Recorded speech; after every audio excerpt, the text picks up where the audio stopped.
Hey everyone, if you have not yet watched part one, it's available right here on this YouTube channel. I'm assuming you've already seen it, and that's why you're watching part two right now of the Labrador Director's Commentary. And yeah, coming up in this one, there's some funny stories that I get to tell about what happened behind the scenes with some stuff. And as you can probably tell, I'm actually having a lot of fun doing these now, especially including interviews with my senior editor, Barry Farrell, and my long-standing editor cameraman Max Atwood. So I'm hoping that you are enjoying these as much as I am. There are lots more to come. I'm doing my entire catalog, at least when it comes to Survivorman and Bigfoot, and I suppose Beyond Survival as well. But here you go. I will shut up and let you get right into part two of the Labrador Director's Commentary, Survivorman. Enjoy. Go, Charlo! Go, Charlo! Go, Charlo! Ha! Ho! Ho! Ho! Hey! Ah!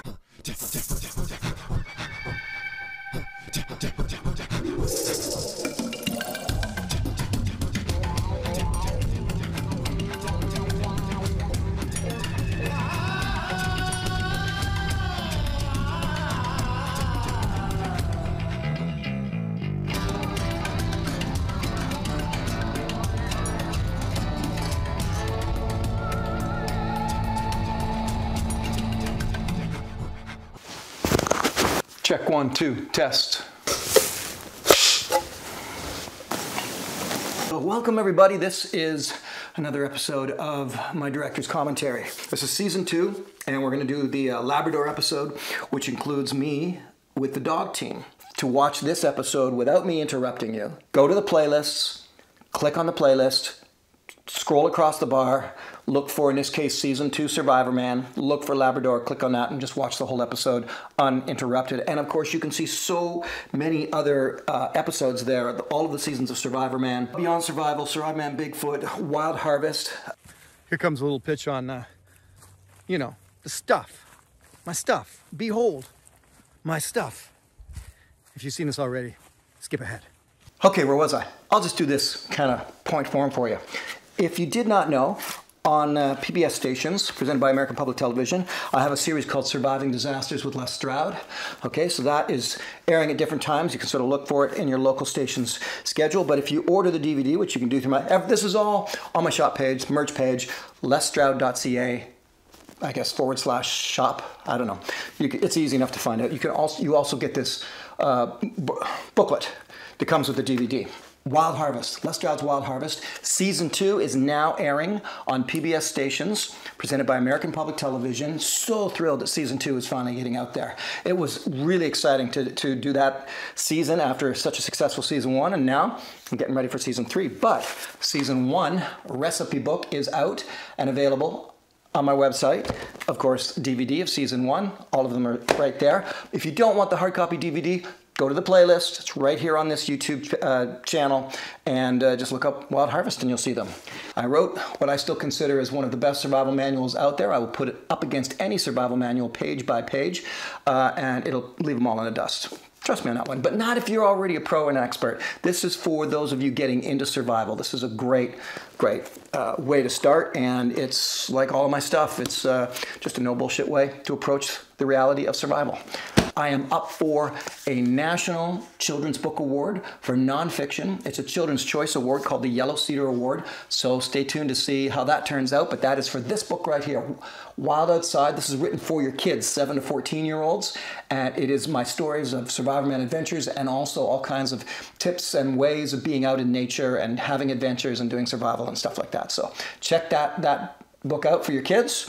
And then lastly, I'll just say this is still available on my website. There's only a handful left, and I won't be doing a new printing the 20th anniversary. So that's 20 years of my filmmaking, which includes 76 films, all of Survivorman, all of Beyond Survival, all of Bigfoot. There's music videos on there. There's my one-off documentaries like Lalash, all right there. 20th anniversary. Okay, sales pitch is out of the way. Next on the list is simply, well, I already said it, Wild Harvest Season 2 It's on right now, so do not miss that. And in Canada, you can see it on the Cottage Life television network. Season 1 is up right now. They'll be doing season 2 soon. It's on Macgyverisms in Norway and Sweden, Asia Pacific regions. It's on National Geographic. So that's Les Stroud's Wild Harvest, where I go out and show you all the local foraging you can do, bring it in, and then a 5-star chef, Chef Paul Rogalski, turns it into something amazing in the kitchen. Woohoo! Beautiful little rainbow. Dinner. This perhaps is the most incredible kitchen scenario I've ever had. When you start getting involved in local foraging and bringing the ingredients home and playing with them in the kitchen, can you create a dish where the domestic ingredients don't overshadow the wild ingredients? Hey there! Oh! Go on! Now the job's getting fun. This dish is a showcase of how great these foraged ingredients come together. It's the best when it's its own flavor. When you're making something with a wild edible, you're nailing it and not losing the wild flavor. Sometimes it is about the ingredients. On to the Labrador video. Well, I didn't find any ptarmigan or grouse or snowshoe hare.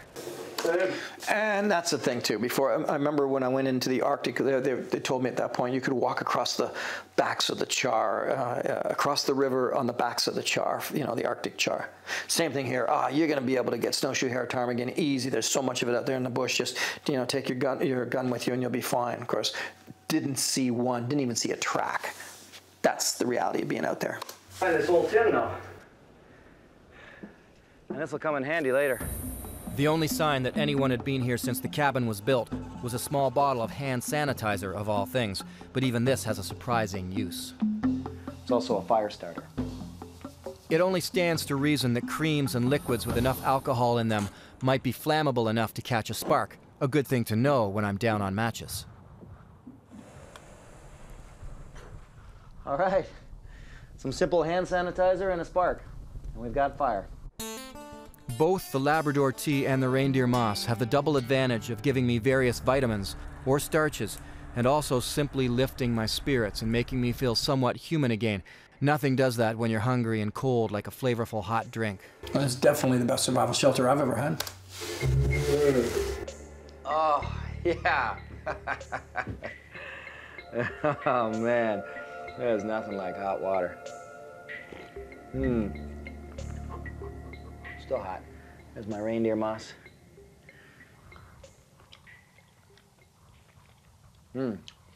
Nothing special, kind of bland, but starch and nutrients. Simple wild edibles have been the savior of many a lost victim, but now I want to see what I can make out of that old fuel can.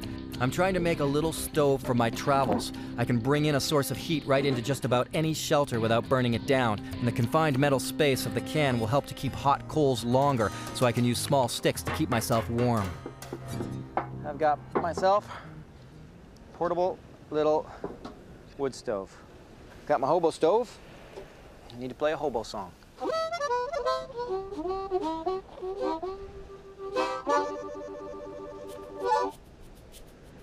I may be sheltered from any bad weather that comes in thanks to the survival cabin, but I have no food. So it's time to do a local patrol to see what kind of game animal activity I can find in the frozen bush. When the snow is hard-crusted, I can walk on it forever. The downside is that no animal leaves a trail. They can walk on it too. And the usually easily snared snowshoe hare runs across this hard-packed snow without leaving a single mark. You know, they say in Labrador you can go through all 4 seasons in one day. I'm beginning to believe it. I still think that your best survival kit is what you can have in your pockets. But if you hunt, your rifle can be a survival kit as well. It looks like an ordinary rifle, but let me show you.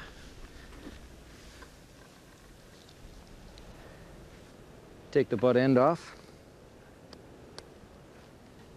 All I did was take a drill and drill out some holes in the stock itself. If you want, you could drill out a few holes and actually kind of gouge it out until you have more of a compartment. I've just got a few holes. Okay. And in there, got some extra bullets. I'm able to fit about 10 extra bullets in these holes, which are good because you don't want to run out of bullets. The other thing I have in there, from a Q-tip, some cotton tinder, and then as well, little fire striker. So this is a situation you can do with a lot of your equipment. Obviously, you got to be a little bit of a hardcore adventurist to do this kind of thing. Most people aren't going to do it. But if you're out there all the time hunting, it's a great idea. If you're out there all the time doing far remote mountain bike excursions, it's a good idea. Put it in the handlebars sort of thing. There's always these places you can put extra stuff. Sounds a little geeky, sounds a little nerdy, might sound like it's a little bit over the top, but it will not sound like any of those things if you actually really need it and you find yourself in an ordeal. And you've got a little survival kit built right into the butt of the gun. It's a good thing to know.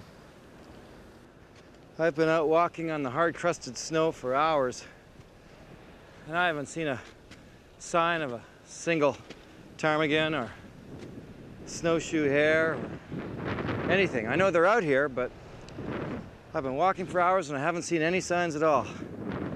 So it just shows you I might have a cabin to keep me out of the elements at night, but survival up here is tough. This time of year, it's real tough. That's just a true story. That's all that is. It's the reality of being out there. There are places I can go where there's all kinds of activity, and other places where I can walk for days and see nothing, not a track. That's the truth of being out in the wilderness. So people think that there's just a moose or a bear waiting around behind every tree, but not so. Now, if you really need that game to survive, then it's going to be real tough. The weather is holding out with blue sky and sunshine so far, after dealing with that first blizzardy morning, and the snow has a hard crust until late in the day, thanks to a cold cutting wind, making travel easy. But whatever the weather, the dogs have food and I don't, and I'm getting hungry. Is that Grey Jay back again? I'll call him dinner before this week's up. Hi guys. Hey. How's it going? Okay, I'm going fishing, guys. Wish me luck.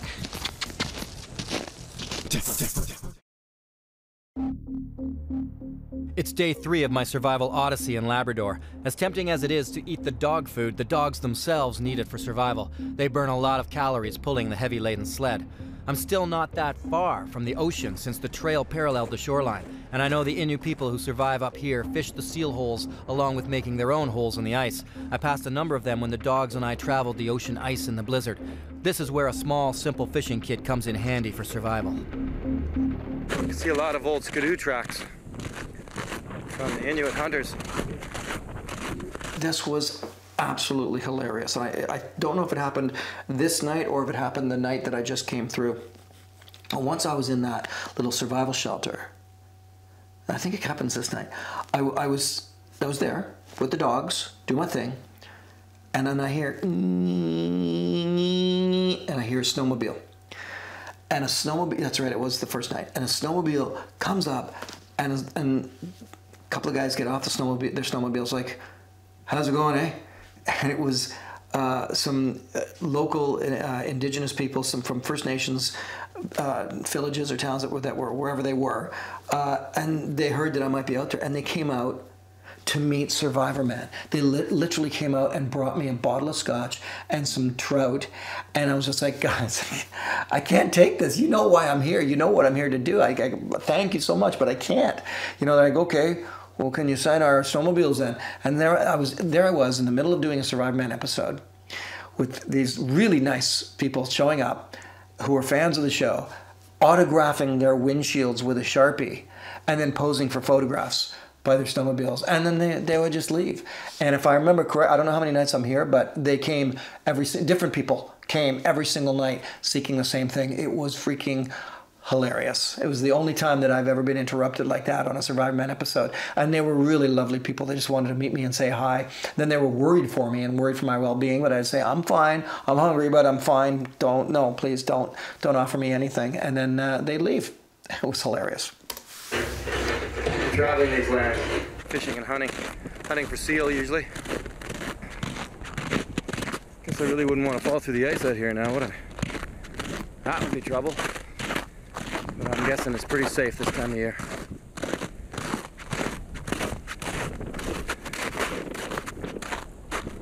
Of course, on the other hand, I punched through the ice on the way out here. This is what happens when you're tired. I'm out here, I'm out at the seal holes, the fishing holes. I forgot my axe. So I'll see if I can punch through. Oh man, that was stupid.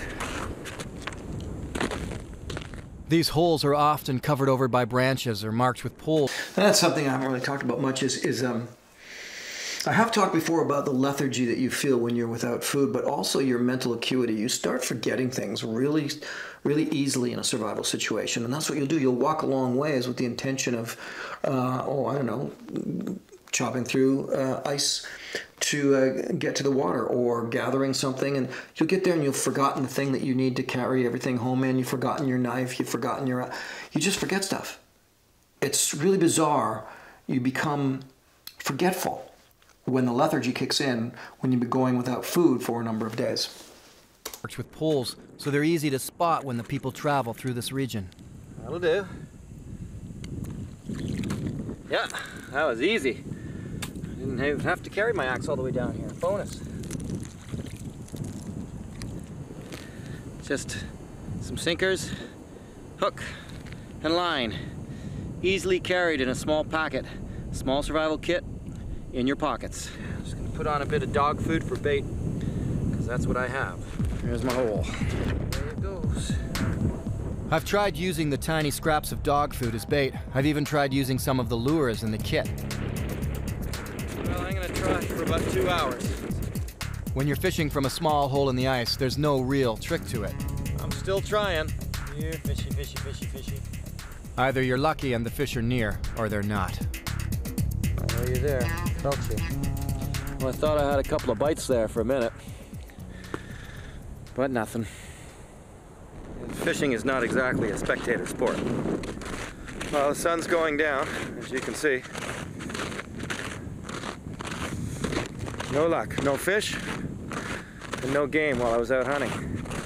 That's the way it goes, you know? I mean, Boy, what a difference it would have made, even for this show. I was really hoping to show you guys me either shooting a snowshoe hare or a ptarmigan or catching a fish this way. I mean, that was the plan. And see, that's the thing, is even when I go out on a Survivorman ordeal, a Survivorman expedition, even though I go out in a scenario that I've set up to happen, even though I go out with the equipment I want to have in that scenario, that doesn't mean that nature's going to play nice. It doesn't mean that it's gonna work. And so there I was with a full fishing kit and a rifle and nothing. And that leads to what happens next. But that was not what I had planned. My plan was that I was going to have a nice fish or a ptarmigan or something and be able to show that in a survival situation. And not so. that's the way it goes, you know? I mean, you go out hunting, you go out fishing just to, when you're just relaxing, you're camping or cottaging, and not see a thing. No different here. It's just that when you're trying to survive, it's a little more heartbreaking.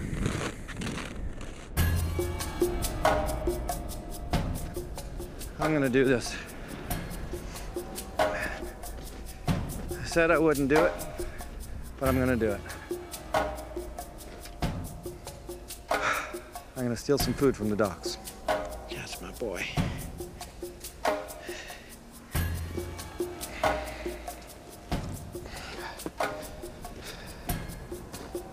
Well, truthfully, never thought I'd see the day I'd be doing this. Stealing food from a dog. Oh, man.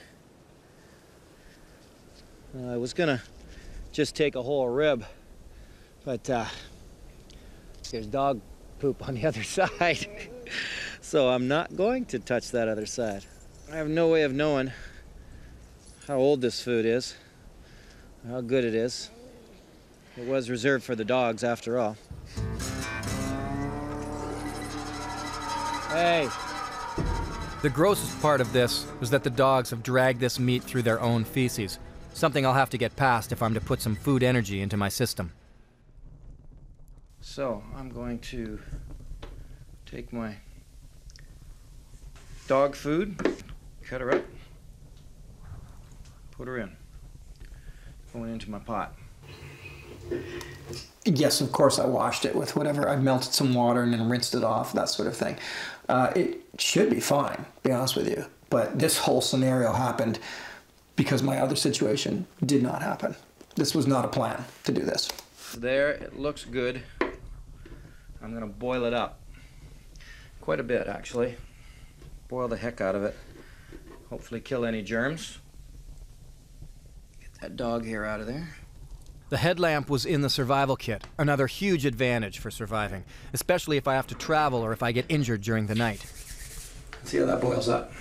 One of the best ways to stay warm at night is to eat just before I bed down.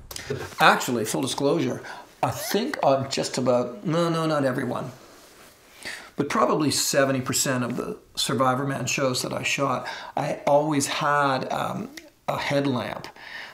Because the thought there was, look, I am still making a television series, I am still doing a show. What happens if I get an eye injury in the middle of the night?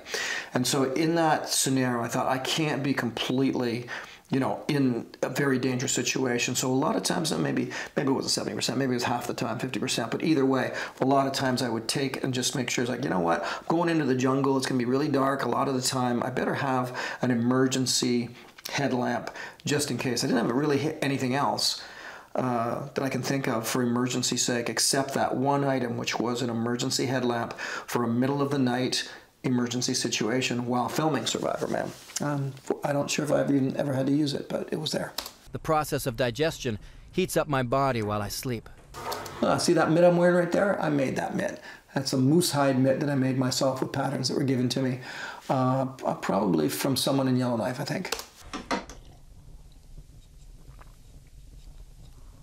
Oh, that's still hot, but that's good. So it's all the caribou broth now. That's got to be good for me. I hope that the meat's okay. No, in truth, we can eat a lot more than we give ourselves credit for, and that includes sometimes rotten meat. I know that sounds kind of gross and disgusting, but our stomachs aren't as weak as we think they are.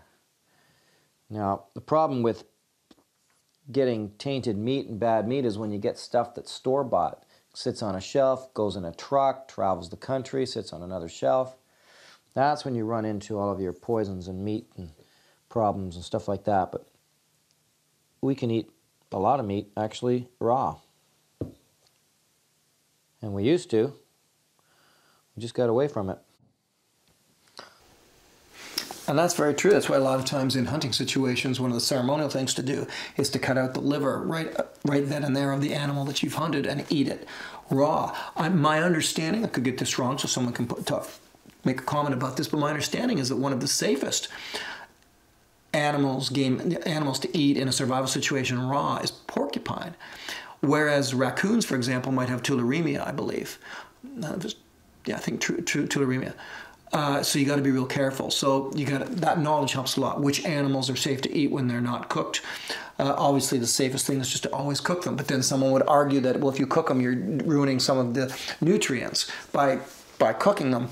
I think, yeah, okay, but you know what? It's still always nicer when it's cooked. And anyway, it's safer. A broth, by the way, anytime you're cooking meat or game in a survival situation, better to make it into a stew or a soup and drink the broth. That way you get more of the nutrients, rather than if you fry it or cook it over a flame sort of thing. There are stories of people who've taken their mucklucks and cut them apart and boiled them up and eaten that. Those mucklucks are made out of moose hide or caribou hide or sealskin. So I don't feel so bad.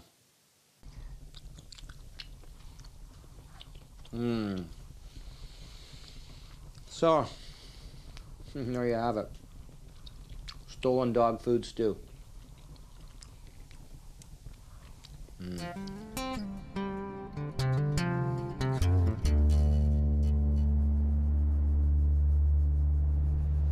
I have no choice now. If I'm to try to make it back to the safety camp, I've got to leave the relative comfort of this cabin and keep moving. Not looking forward to this. I can't afford to wait any longer. I've got a lot of ground to cover. Easy.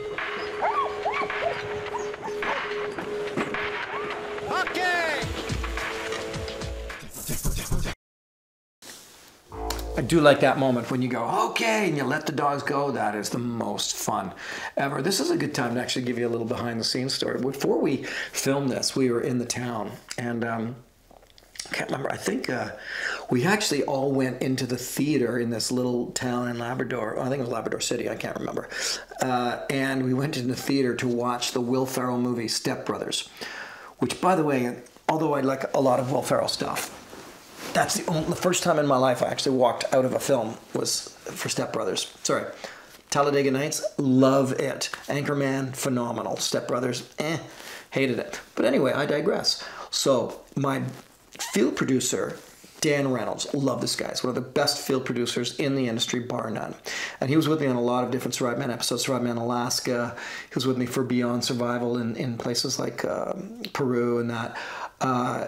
And he was with me here in Labrador. He's a phenomenal field producer and a wonderful guy to hang out with. But he has this penchant for competition, and it ended up being with me. So we had constant competitions going all the time. In Alaska, we were having fishing competitions, and I just kept beating him.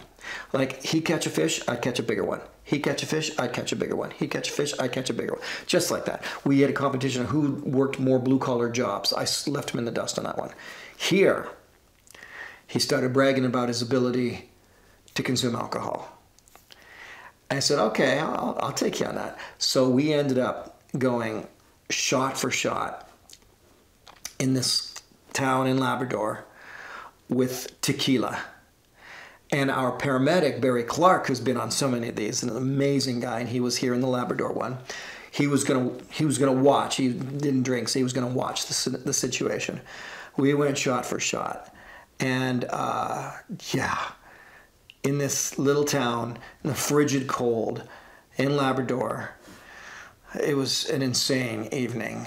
But in the end, I ended up putting Dan to bed in his hotel room. I took him there, threw him down in the bed, totally won the competition, hands down, and left him laying there. Now, in the meantime, when I was with Barry Clark and we were in the bar, of course, now I've had too much tequila. Well, Barry's a big guy with a powerful, powerful punch, I'm sure. And now, of course, fueled by tequila, I was like, go ahead, Barry, hit me in the arm as hard as you can. Come on, man, I can take it. Go. I was just like in one of those stupid, tequila-infused moods. He goes, Stroud, sit down. Stroud, sit down. He refused to hit me. Thank God. And thank you, Barry, for not punching me, because I was begging him to punch me in the arm. I was to prove that I could take no matter how hard he could hit. I should have just said the face, but either way, he refused to. So then later that night, we're putting Dan to bed. We throw him into his hotel room. We leave the hotel room door wide open. There were Labrador ladies of the night walking around, and we left the door wide open, him laying on his bed. I think it was like minus 40 degrees that night or something. It was blisteringly cold.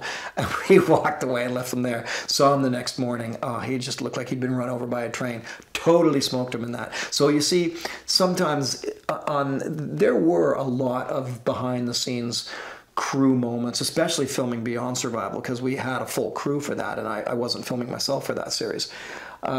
In Survivorman, I had my field producer, and the photographer, my paramedic, and my extra camera, and those four people would always be somewhere else. So it's going to play here into Labrador in a very big way. This is the only time that the crew is going to play into what happens out here in a very big way, because while all this is going on that we're watching right now, they're 50 miles away with those snowmobiles, okay? And they're putting up with the same weather, but they're in their tents, all that sort of stuff. So in case something really hits the fan with me, of course, on the other hand, didn't have a radio system, so I don't even know how that would have worked. They were just there. And I've told the story before where the reason why I had to have a paramedic was a whole insurance agent lawyer thing to do with Discovery Channel. And just totally, like, yes, the paramedic will be with Les on location all the time. totally lied to them. Paramedic was never anywhere near me, and that was Barry Clark, and he was phenomenal. He was the perfect paramedic to have on all Survivorman shoots, because he was tough. He'd been out in the wilderness a lot. He knew what to deal with. He'd been around the world. So those guys are all camped out there. But anyway, as I said, beforehand, or maybe it was after, I can't remember, we had that challenge. And yes, Dan, if you're watching this, yes, of course, as you know, I beat you yet again. I always beat Dan in every competition. He would call the competition, and then I would beat him. It was fun. All right, let's get back to the show.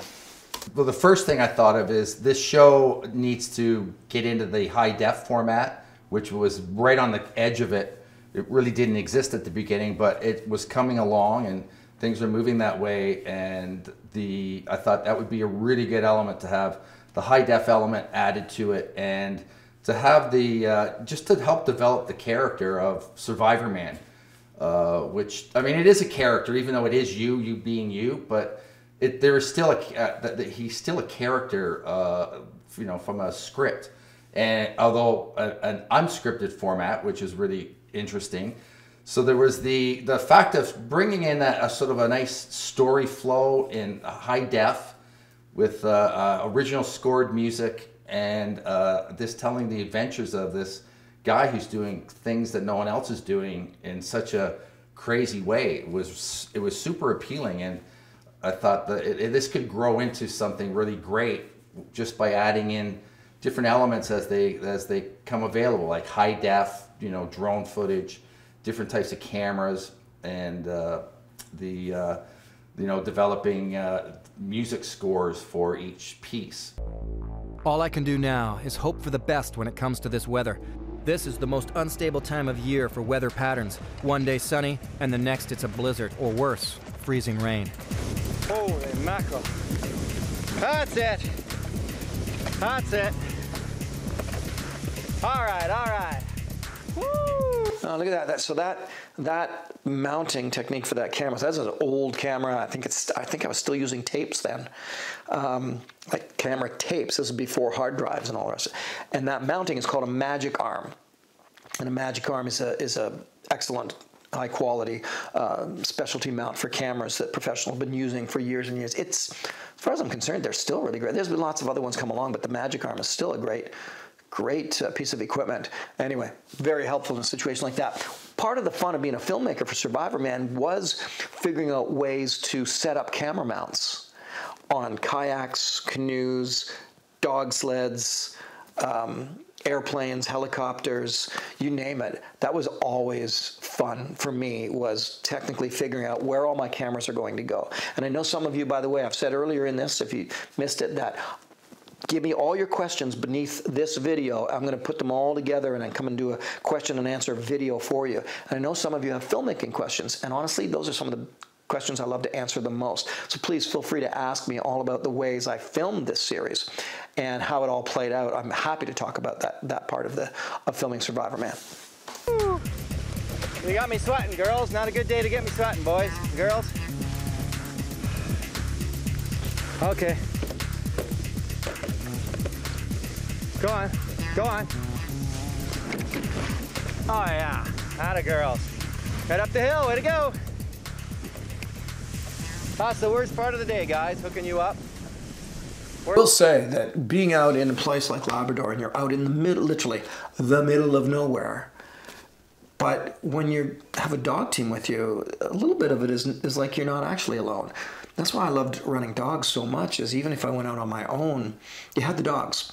And they loved you. The dogs just love people to death, which is a great part of it. So that helped with any of the psychology of a survival scenario. If you have dogs with you or a horse with you, it can make a big difference. Worst part of the day. I know you're happy, but I'm sweating. That is a cold wind out here. Go on, girls. Ho, ho, ho. So I've got a couple of things to concern myself with here. Got pretty sweaty, so I've kept my jacket open to dry the sweat on my back throughout my body, but it makes me pretty cold and chilled. Number two, once I stop in a few hours, I gotta worry about shelter.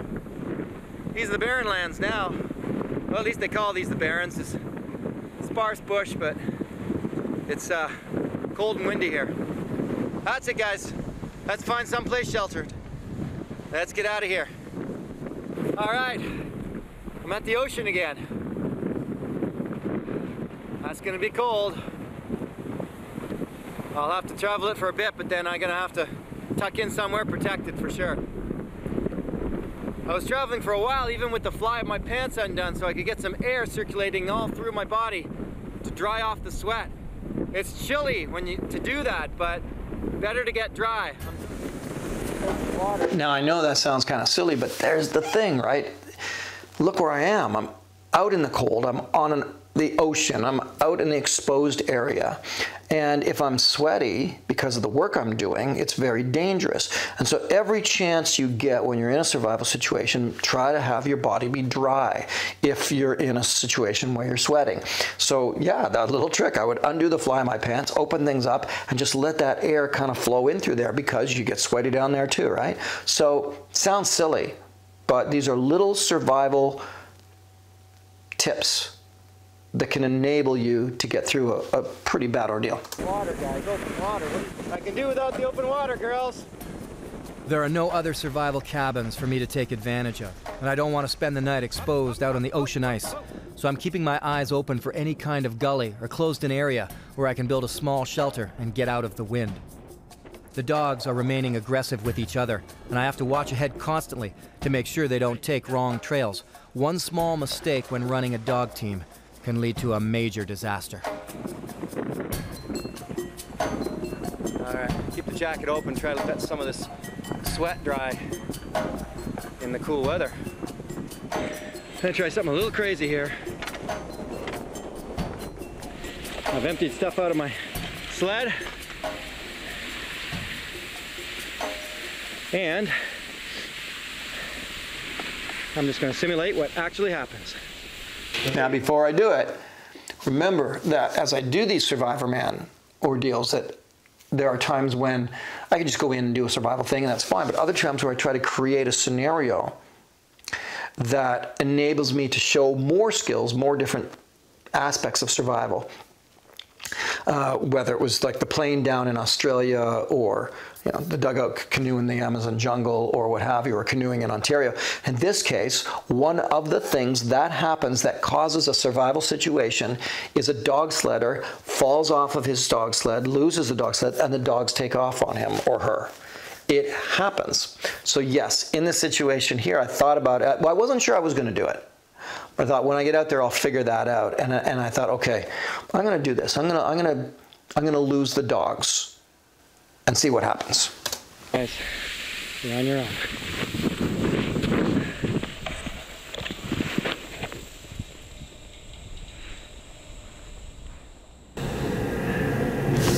Now, right at that moment, you'd think, okay, well, you could run and you can't. Like, it's hard to run in, well, it's hard to run in snow, right?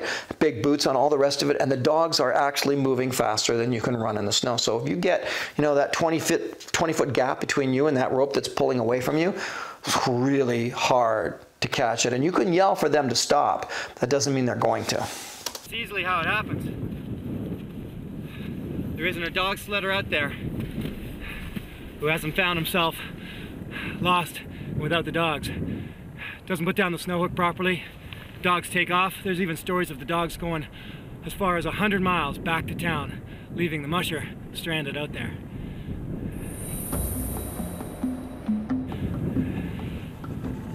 And that's my case now. I got more email and posts about that moment than anything else I've ever done in Survivorman. What happened to the dogs? What did he do? So knowing that this was a situation, I roughly knew where I was going to be on the trails, and that trail leads back to the encampment, and the dogs knew to go back to the encampment. That was my setup, was okay, I'm going to pick my time, but if I am going to let the dogs go, I'll let them go around here.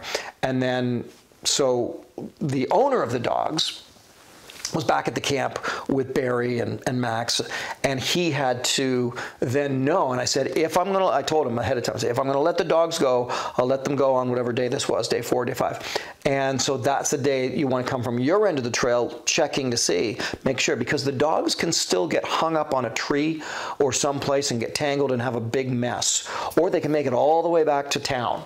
So that's what I did. I let the dogs go, crossed my fingers, and sure enough, they did go right back to the encampment eventually, and he found them. They didn't get hung up on anything, found the dogs, and all is well that ends well. But yeah, of course I was very nervous about doing it. But then that set up this scenario where now I'm completely alone out there. I don't even have the dogs. I can't walk back to camp. I have no food. I just have my camera gear and some survival gear there. And now let's see what happens now that I'm in the middle of Labrador without the dogs. All right. Here's my stuff.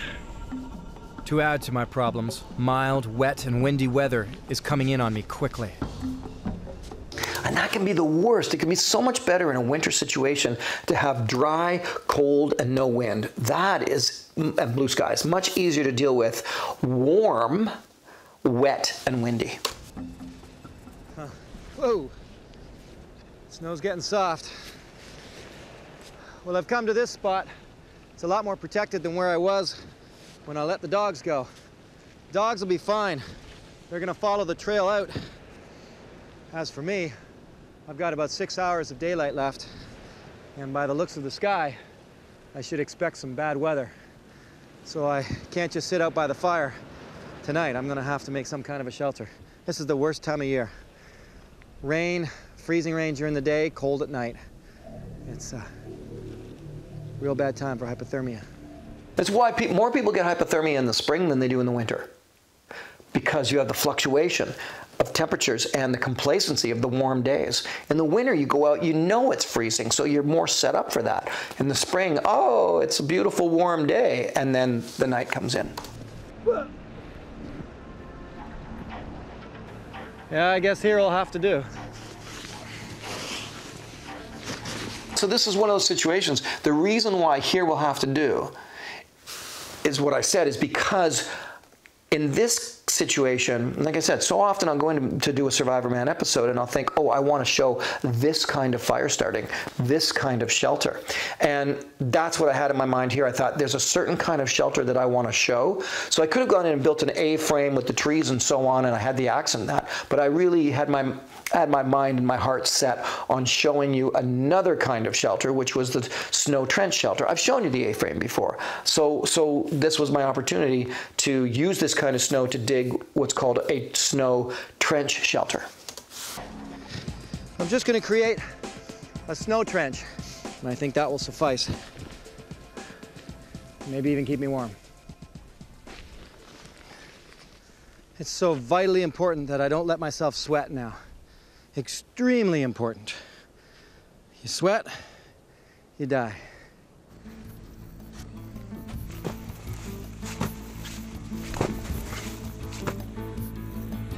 Maybe only just another couple of feet here. 2 feet and I'm done.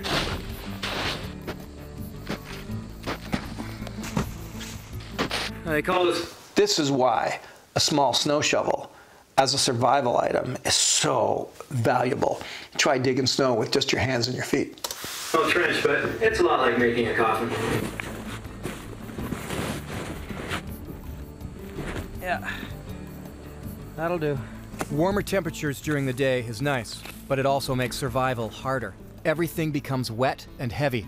I begin to punch through the snow when I walk. Moving.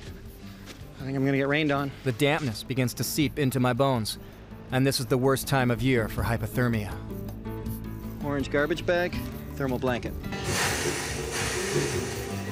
A little comment on those thermal blankets there. So this was getting exciting because this is the way I like to use a thermal blanket. I know we often wrap the thermal blankets around us, but if you watch the mountain episode in the Canadian Rockies, to date, that is my best use of a thermal blanket ever.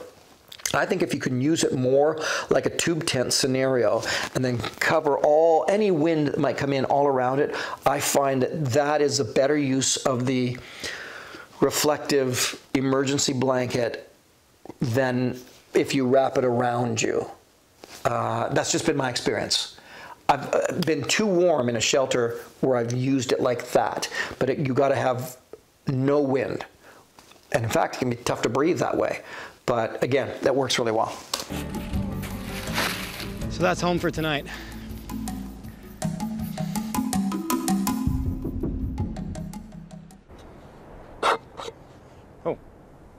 Okay, that was easy.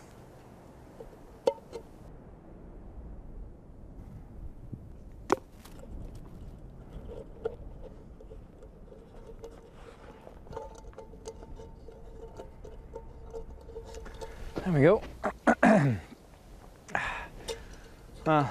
No one ever said survival. So we always called these the Macgyverisms. The Macgyverisms for me were fun. The stove I used, the what do they call it? The hobo stove. Sometimes I would see these things. Oh, legitimately, I would see stuff online or in books and think, oh, I got to try that. And you know, you try a lot of things when you're training in survival, but not everything. Survivorman opened the door for me to try pretty much everything that I ever saw in every book or online. Say, okay, well, I'm actually going out there and I'm going to be in that kind of topography, that kind of ecosystem. Time to try such and such. It was actually awesome. There we go. No one ever said survival was rocket science.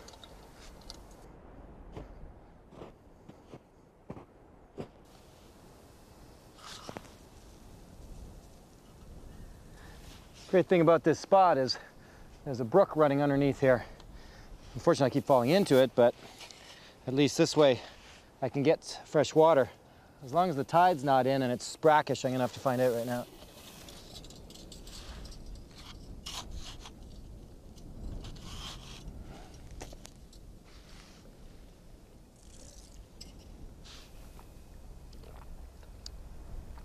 Nope, that's good fresh water. That's great. I don't even have to melt any snow. You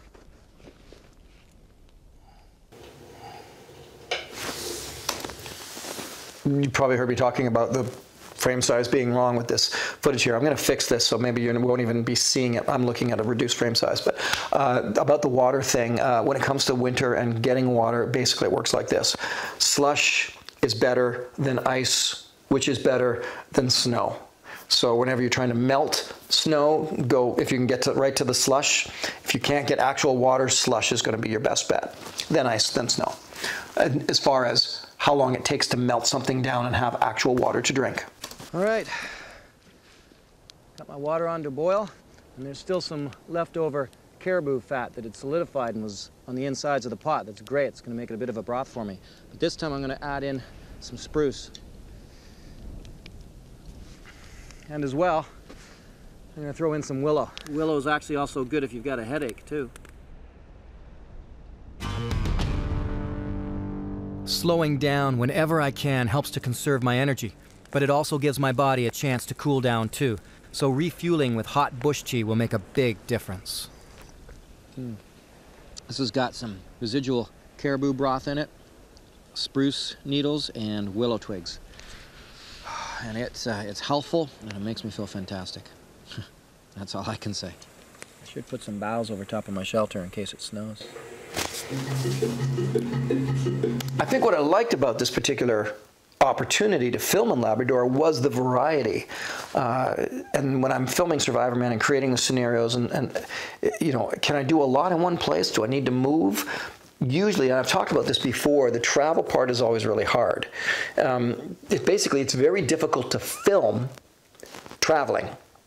So over the time and over the years, I started traveling less and less so that I could do a deeper dive into what I did in terms of survival in a particular ecosystem, rather than just showing you a bunch of traveling imagery. And that's really, like you say, oh no, but traveling shows a lot of it. It does show some stuff, but it's very difficult to show it. It's just you going through the wilderness sort of thing. There's not really a story there. But in the Labrador one, because I had the dog team to help me to travel, it meant that my travel was, well, I mean, it was difficult with the dogs, but it was also relatively easy in that all my gear was in the basket. And that's the thing, you got to carry all this camera gear, right? So, and now I'm kind of trapped. The dogs are gone. I'm not going to be doing a lot of traveling. But being able to show that traveling with the dogs, out on the land, travel with the dogs in an actual designated survival cabin, that's important to show. And then travel with the dogs, lose the dogs, survive on my own without the dogs. It was just nice to be able to have all that variety in one episode.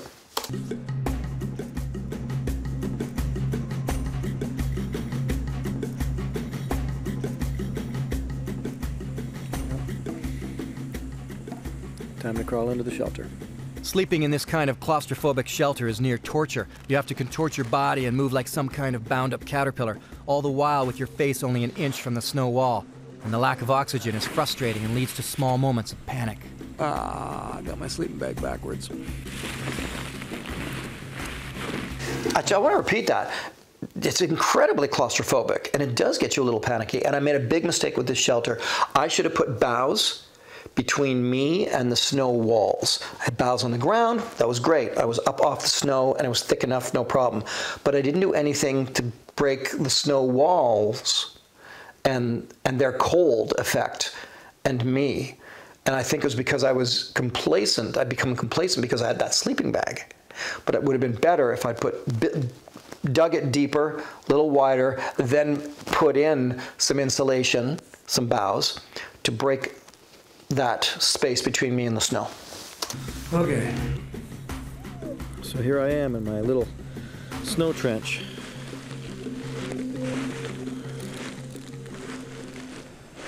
With any luck at all, I won't wake up shivering, and I'll be fine in here for the night.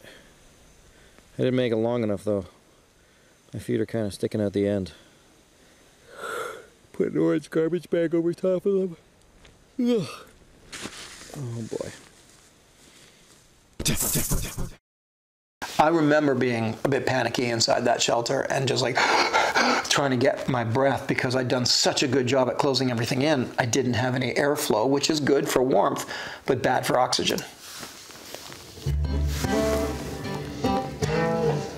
This has been a long night in this claustrophobic little shelter. Stayed dry in here, sort of. I mean, damp beyond belief, but not getting rained on. Oh, man. The lens is all fogging up. It's so damp in here. Crawling out of the shelter backwards into the freezing rain is maddening. So I'm going to try to expand the shelter to see if I can get more than an hour combined sleep during the night. Constantly improving my shelter and my surroundings increases my chances of survival. Even just physiologically, I feel like I am always improving, getting somewhere. I feel better about myself and my odds of surviving. I will say that a trench shelter like that, a snow trench shelter, I was impressed. I'd made it too small, too claustrophobic, and I talk about that a lot of times with shelter building. You still have to be comfortable somehow. You're going to be warmer if you're claustrophobic, but then you're going to be claustrophobic. So you have to find that middle ground. And I would love to do a trench shelter again because I did enjoy the warmth of that particular trench. I felt very protected in there. And like I said, I'm going to improve upon it. This is the weather that kills. Hypothermia at this time of year is the most dangerous thing that you have to deal with. It's starting to rain harder. And did I mention that it's kind of like freezing rain since it's late winter? I gotta fix this stupid shelter. I need more room, so I'm going to put up a bit of a structure in the front here, give myself some more room. And if I can do that, maybe I can even set it so that I can have a fire inside. Wouldn't that be novel? This is the perfect situation, finally, for using my hobo stove. I can bring heat inside with me without burning down my small shelter. It'll help to keep the damp chill out. Stop raining!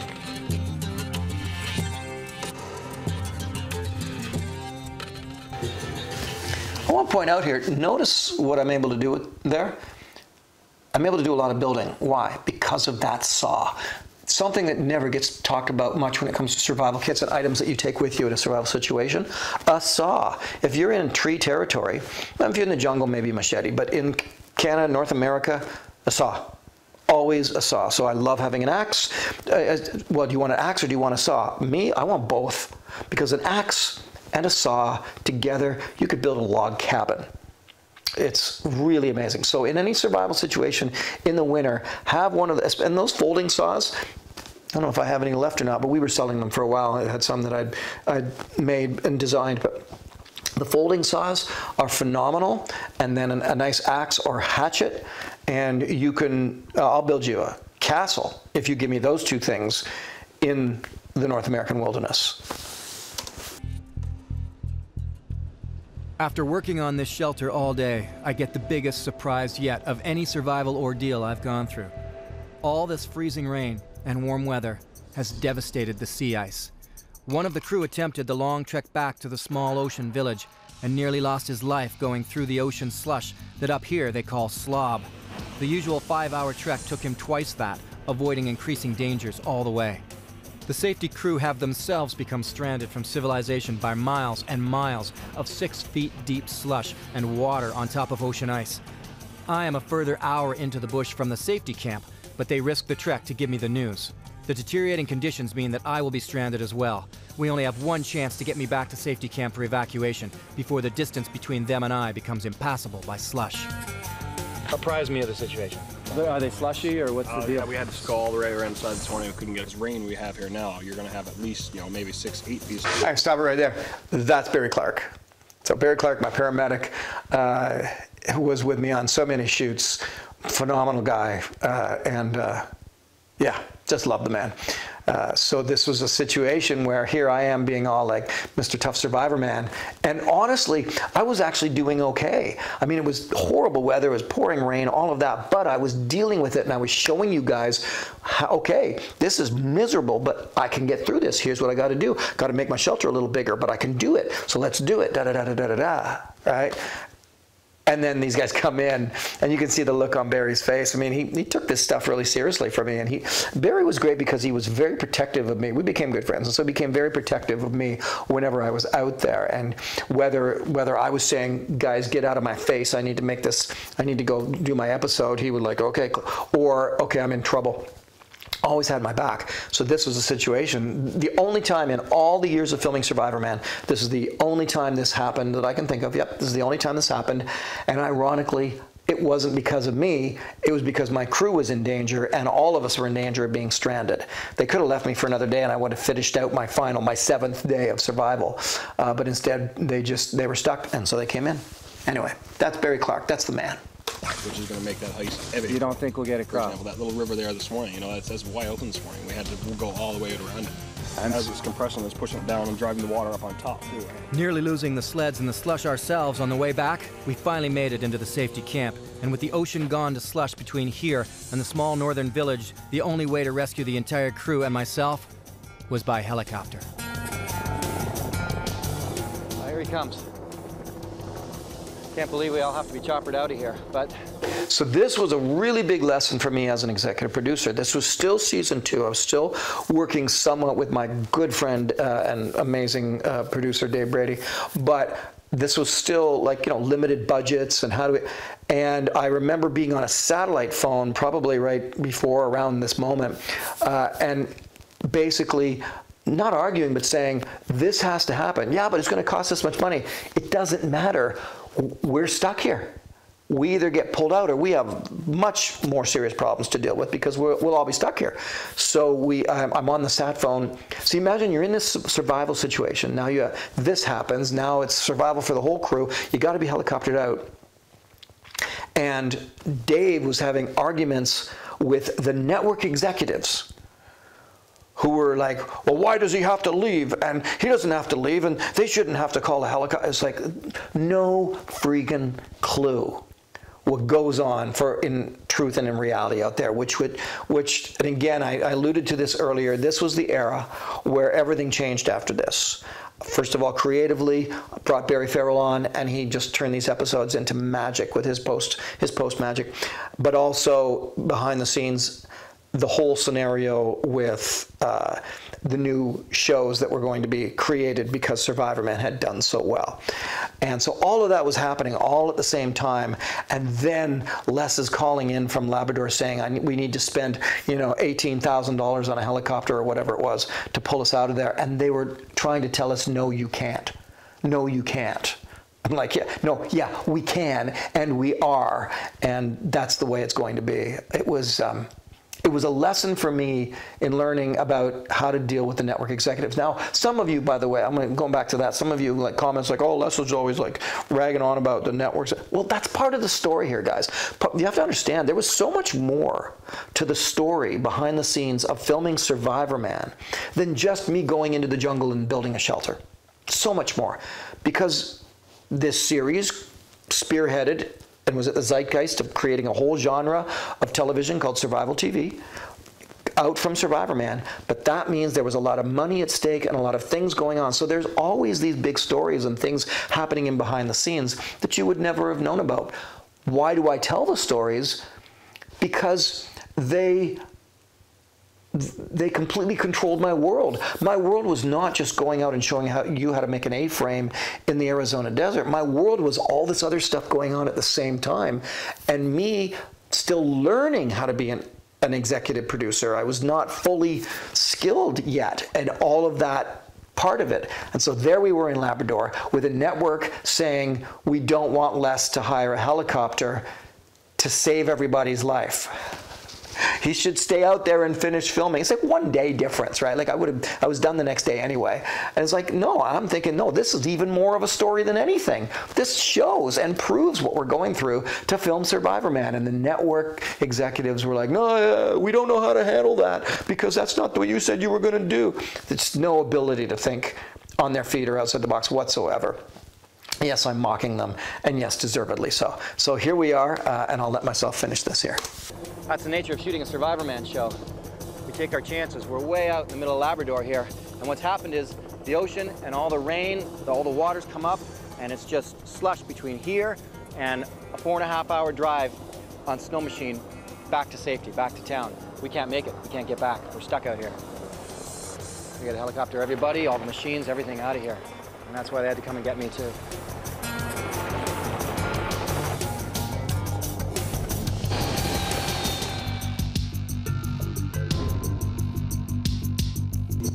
I mean, honestly, was this fun? Yeah, it was kind of fun. It was kind of exciting. Like this, I mean, what crews have had to be helicoptered out to safety ever before? And now they had to bring all this gear, so they're bringing these nets and everything. It was kind of awesome.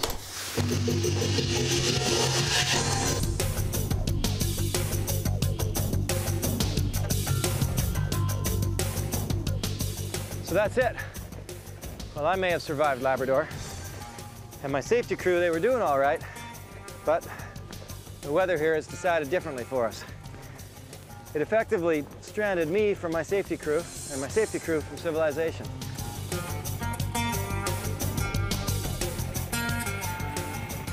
I was a full hour beyond my production. Oh, I forgot, Andy Peterson was with us. So in this stage of filming Survivorman in season 2, I've mentioned this before, this is when I started bringing out. Season 1, nobody else was there.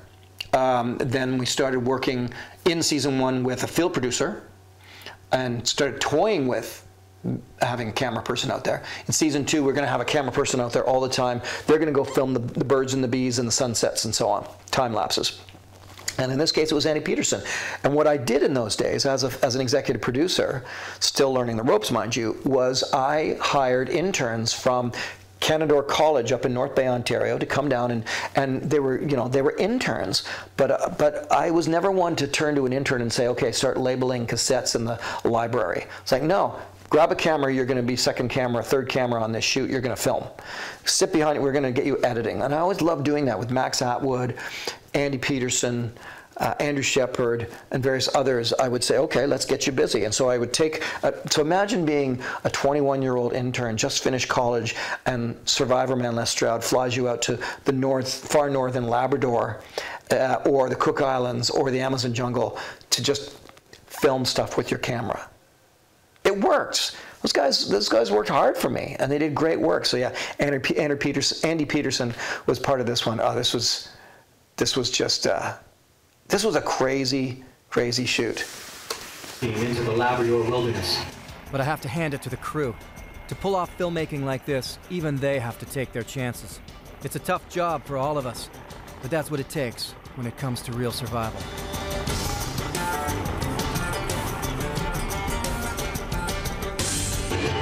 Oh, somebody commented about, it says, hair by Stacy on it.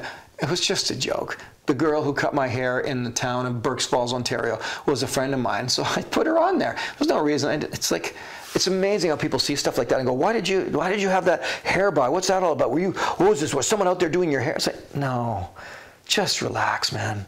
It was just the hairdresser back in the town where I lived, and she was a friend, and so I put her name on there because she legitimately cut my hair. And so it was like a joke, because you'd see that on so many shows, hair by, makeup by. So I put hair by Stacy, and carried on. Wow, for Discovery Channel, production manager Pam.